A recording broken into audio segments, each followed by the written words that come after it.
Hello everyone. आज का जो वीडियो होगा वो रिप्रोडक्शन पे होगा। तो आइए देखते हैं कि भैया रिप्रोडक्शन क्या होता है।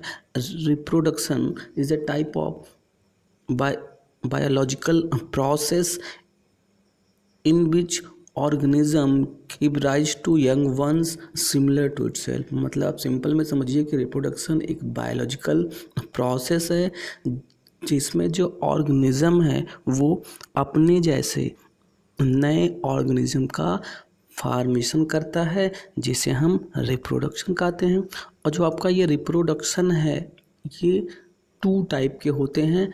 मतलब पेरेंट के इन्वॉल्व के बेसिस से, मतलब एक पेरेंट रिप्रोडक्शन में इन्वॉल्व हो रहा है कि दो पेरेंट रिप्रोडक्शन में इन्वॉल्व हो रहा है, इसके बेसिस पे जो आपका रिप्रोडक्शन है ये टू टाइप का होता है। तो आइए देखते हैं कौन कौन से टाइप का रिप्रोडक्शन होता है।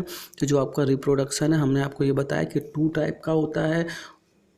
उसमें जो पहला है वो एक होता है एसेक्सुअल रिप्रोडक्शन, एक होता है सेक्सुअल रिप्रोडक्शन।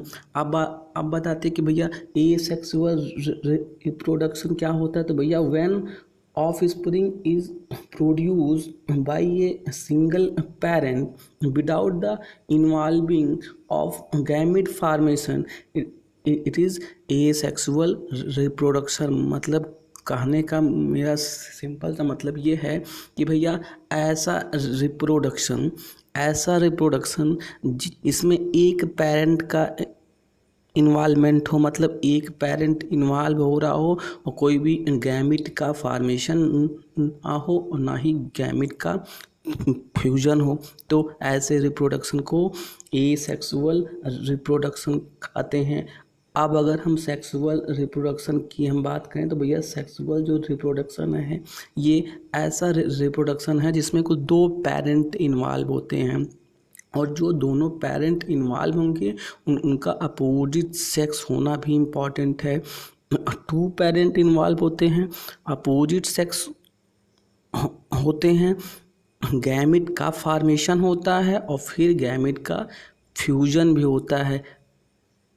फिर क्या बोलते हैं, फर्टिलाइजेशन होगा और फिर जाइगोट बनेगा, फिर एम्ब्रियो होगा, फिर सीड बनेगा, फिर प्लांट बनेगा। तो इस टाइप के रिप्रोडक्शन को एसेक्सुअल रिप्रोडक्शन कहते हैं। अगर आपसे सिंपल में समझें तो भैया एसेक्सुअल और सेक्सुअल रिप्रोडक्शन में क्या डिफरेंस है।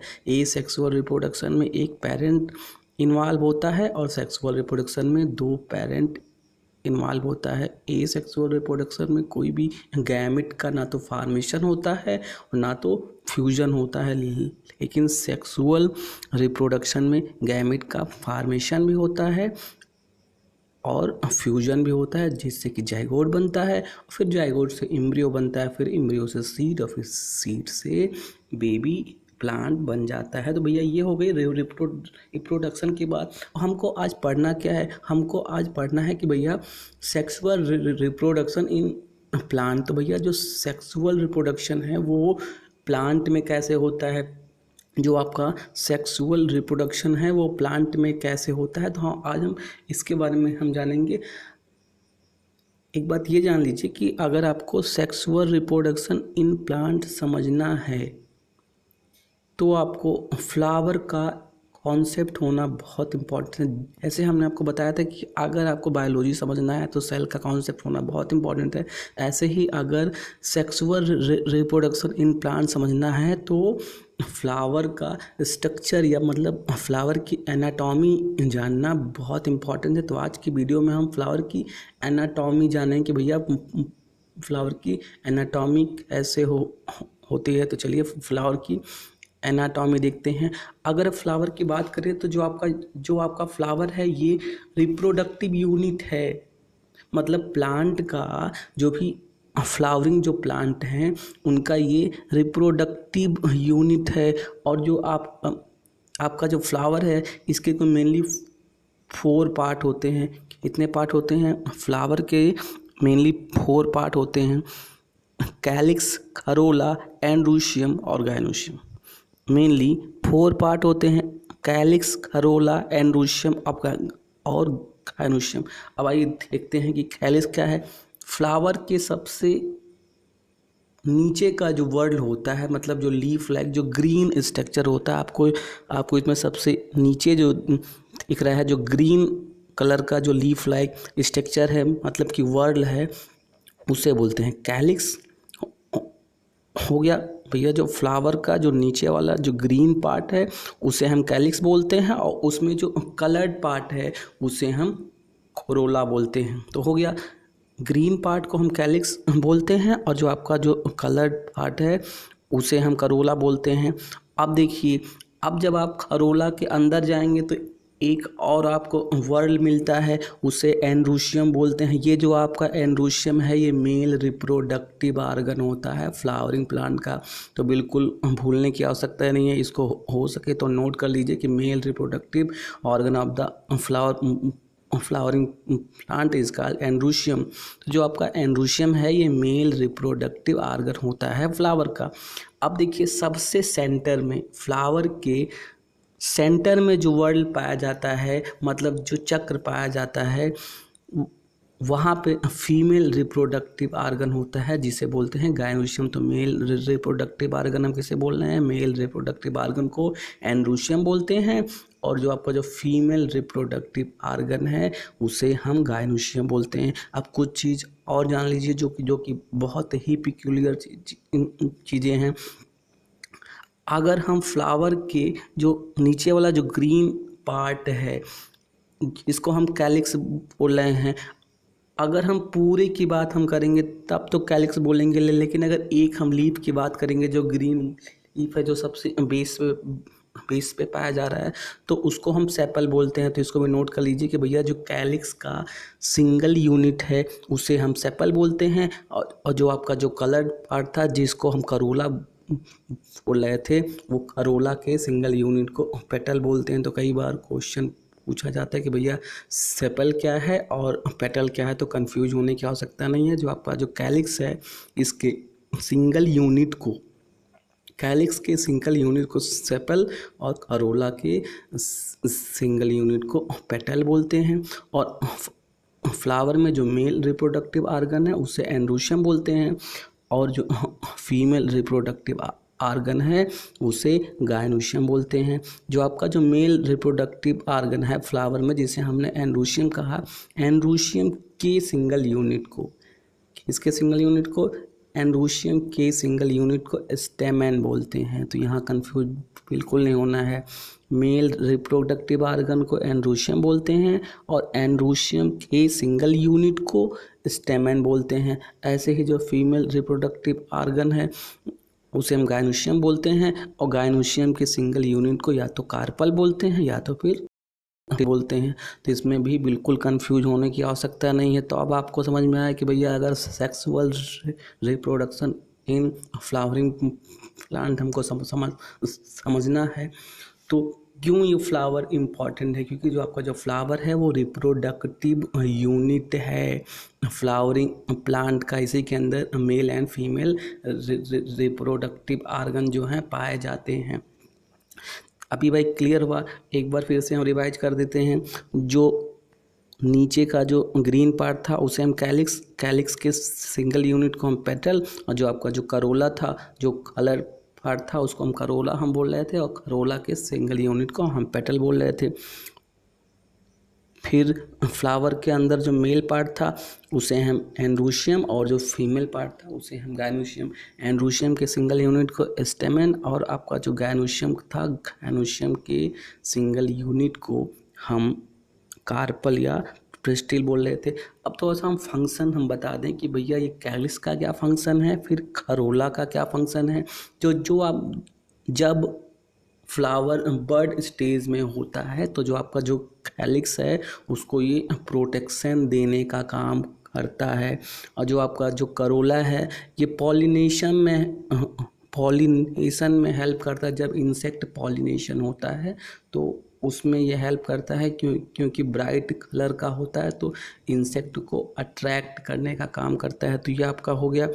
अब हम चलते हैं, हमने बताया कि मेल रिप्रोडक्टिव आर्गन को एंड्रोशियम और फीमेल रिप्रोडक्टिव आर्गन को गायनोशियम, एंड्रोशियम के सिंगल यूनिट को स्टेमन और गायनोशियम के सिंगल यूनिट को कार्पल। तो हम चलते हैं एंड्रोशियम का स्ट्रक्चर, एंड्रोशियम के स्टेमन का स्ट्रक्चर देखते हैं और जो आपका जो गायनोशियम का सिंगल यूनिट था उसका स्ट्रक्चर देखते हैं। तो ये भैया स्टेमन, हमने आपको बताया कि जो मेल रिप्रोडक्टिव आर्गन, यहाँ देखिए androecium, male reproductive organ androecium के सिंगल यूनिट को स्टेमन। तो ये जो है स्टेमन का स्ट्रक्चर है, जो आपका जो मेल रिप्रोडक्टिव ऑर्गन है जो फ्लावर का, उसे एंड्रोशियम, एंड्रोशियम के सिंगल यूनिट को स्टेमन। जो आपका स्टेमन है ये कुल 2 पार्ट से मिलकर के बना होता है, एक तो बाइलोब्ड एंथर होता है और फिलामेंट होता है। जब एंथर मैच्योर होता है तो एंथर रप्चर्ड होता है, उससे पॉलन ग्रेन बाहर निकलते हैं। फिर ये pollen grain female reproductive organ पे, फीमेल रिप्रोडक्टिव जो आर्गन है, जो आपका जो प्रिस्टिल या कार्पल है, उस पे जा करके फिर मेल गैमिट को बनाने का काम करते हैं। तो आगे जब आपको पॉलिनेशन और हम पढ़ाएंगे तो फिर वहाँ आपको हम बताएंगे। अब देखिए जो फीमेल रिप्रोडक्टिव आर्गन है उसको क्या बोलते हैं, उसको बोलते हैं कार्पल। तो फीमेल रिप्रोडक्टिव आर्गन जिसे गायनोशियम बोल रहे थे, गायनोशियम के सिंगल यूनिट को बोलते हैं कार्पल। जो आपका जो कार्पल था वो स्टिग्मा, स्टाइल और ओवरी से मिल करके बना होता है। जो सबसे ऊपर का एपिक्स पोर्शन होता है वो स्टिग्मा है और जो बीच का पोर्शन है वो स्टाइल, और सबसे जो नीचे का जो ब्रॉड पोर्शन होता है वो ओवरी होता है। ओवरी के अंदर ओव्यूल होते हैं। अभी आपको हम ओव्यूल का भी स्ट्रक्चर दिखा देते हैं। ये देखिए हमने आपको बताया कि ओवरी के अंदर ओव्यूल होता है। ये एक सिंपल से ओव्यूल का स्ट्रक्चर है और ओव्यूल के अंदर एम्ब्रियो सैक होता है। ये ग्रीन वाला पार्ट सबसे सेंटर में दिख रहा है, यही भैया एम्ब्रियो सैक है। इसी के अंदर एग सेल होता है। फिर यही एग सेल जो है वो क्या बोलते हैं, फीमेल गैमिट को बनाने का काम करता है। तब आके जो मेल गैमिट है वो फ्यूज करता है और इस फ्यूजन को फर्टिलाइजेशन बोलते हैं। उसके बाद फिर जाइगोट बनता है, फिर एम्ब्रियो, फिर सीड, फिर उसके बाद प्लांट बन जाता है। और एक बात जान लीजिए, हमने आपको ये बताया कि जब पॉलन ग्रेन, हमने आपको ये बताया जब एंथर मैच्योर होगा तो पॉलन ग्रेन बनेगा। और ये जो आपका जो पॉलन ग्रेन है उसका बहुत इम्पोर्टेंट काम है। ये पॉलन ग्रेन जो है वो मेल गैमिट को बनाने का काम करता है। तो अगर हम सिंपल से हम पॉलन ग्रेन का भी स्ट्रक्चर हम देखना चाहें तो सबसे जो बाहर का जो लेयर होता है जिससे एग्जाइन बोलते हैं, वो स्पाइनी लेयर होता है। जो बाहर का जो लेयर है वो स्पाइनी होता है, उसे एग्जाइन बोलते हैं। और जो अंदर का जो लेयर है उसे इंटाइन बोलते हैं। अब देखिए बाहर का लेयर जो एग्जाइन वाला है, जहाँ जहाँ एब्सेंट होता है वहीं पे इंटाइन द्वारा कुछ प्रोजेक्शन निकले होते हैं। इस प्रोजेक्शन को जर्म पोर बोलते हैं। अभी फंक्शन हम बताएंगे कि जर्म पोर का क्या फंक्शन है और क्या है। पॉलन ग्रेन के अंदर जनरेटिव सेल पाया जाता है और ट्यूब न्यूक्लियस या वेजिटेटिव न्यूक्लियस पाया जाता है। ये जो जनरेटिव सेल है इसका बहुत इंपॉर्टेंट रोल है। यही जनरेटिव सेल जब पॉलिनेशन होगा और जब जर्म ट्यूब बनेगा तो ये मेल गैमिट को बनाने का काम करता है। और जो आपका जो जर्म पोर है ये जर्म ट्यूब को बनाने का काम करता है। एक चीज़ और जान लीजिए, हमने आपको बताया कि जो बाहर का स्पाइनी जो लेयर है जिसे एग्जाइन बोलते हैं, एग्जाइन के अंदर एक स्पेशल टाइप का केमिकल कंपाउंड पाया जाता है जिसे बोलते हैं स्पोरोपोलिनिन। स्पोरोपोलिनिन पाए जाने की वजह से जो आपका जो पॉलन ग्रेन है ये डिस्ट्रॉय नहीं होता। ऐसा रिपोर्टेड है कि 1000 ईयर या उससे भी अधिक ये सर्वाइव कर जाता है। मतलब कोई भी फैक्टर इसको डिस्ट्रॉय नहीं करता, मतलब इसको रेजिस्टेंस देने का काम करता है स्पोरोपोलिन। तो कई बार पूछा जाता है कि भैया स्पोरोपोलिन का क्या फंक्शन है और कहाँ पाया जाता है। तो जो आपका स्पोरोपोलिन है ये पॉलन ग्रेन की एक्साइन जो लेयर है उसमें पाया जाता है और ये पॉलन ग्रेन को रेजिस्टेंस देने का काम करता है। तो अभी आपको समझ में आ गया होगा, एक बार फिर से हम रिवाइज कर देते हैं। हमने आपको बताया कि जो आपका जो फ्लावर है, हमने आपको बताया कि जो आपका जो फ्लावर है उसके कुल मेन 4 पार्ट होते हैं, कैलिक्स, करोला, एंड्रोशियम को मेल रिप्रोडक्टिव आर्गन बोलते हैं और गाइनोशियम को फीमेल रिप्रोडक्टिव आर्गन बोलते हैं। जो आपका जो गाइनोशियम है उसके सिंगल यूनिट को कार्पल और एंड्रोशियम के सिंगल यूनिट को स्टेमेन बोलते हैं। तो आज के वीडियो में इतना ही। अगला जो वीडियो होगा वो आपका पॉलिनेशन पे होगा। तो पॉलिनेशन का वीडियो तभी समझ में आएगा जब ये वीडियो आप अच्छे से देखे होंगे। तो इसको अच्छे से देखिए, समझिए। अगर कोई दिक्कत हो तो फिर कॉन्टेक्ट